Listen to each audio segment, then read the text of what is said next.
Астана Innovations ТКХЖ жүйешілерінің үздіксіз жұмысымен жұмыс істеуін қамтамасыз ету аясында тәулік бойы тәртіпте сервистер жабдықтарын техникалық қолдау бойынша жұмыс, мәліметтерді өңдеу орталығының серверлік жабдықтарын алыстан және тікелей басқару, сонымен қатар тұрақты және үздіксіз электр энергиясын беру бойынша жұмыстар жүргізіліп жатыр. Ситуациялық орталықтың негізгі тапсырмасы болып, бір жерде Астананың барлық бейнебақылау жүйелерін және қаланың басқару құрылымдарын ТКХЖ аясында бірігуі табылады. Бұл құқық тәртібі органдарының және Астана қаласының қызметтерінің қауіп-қатерге және төтенше жағдайларға жедел және уақытылы жауап қайтару, қаланың тұрақты тіршілік әрекеті мен коммуналды инфрақұрылымының жұмыс істеуін қамтамасыз етуге мониторинг жүргізу, сонымен қатар Астана деңгейінде әртүрлі сипаттағы іс-шараларды жүргізген кезде қалалық қызметтер, құқық қорғау органдары мен арнайы қызметтермен басқаруды ұйымдастыру үшін жасалады.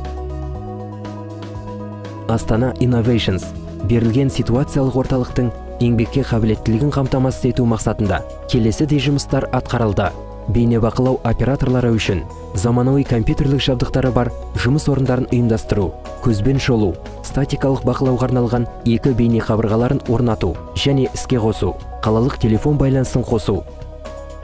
интернет желісіне жылдам қолжетімділігі бар байланыс арналарын жүргізу, тәулік бойы бақылау және мониторинг жүргізу мақсатында ТКХЖ бейнебақылау жүйесіне қосылған және ендірілген бейнебақылау камераларына операторлардың рұқсаттамасын ұсыну, бейнебақылау камераларынан алынған мәліметтерді сақтау үшін Астана Innovations жобасында мәліметтерді өңдеу орталығы құрылып, жұмыс атқарып жатыр. Осылайша қалалық бейнебақылау жүйесінен келген барлық видеоматериалдар, мәліметтерді Астана Innovations өңдеу орталығының серверлерінде сақталады.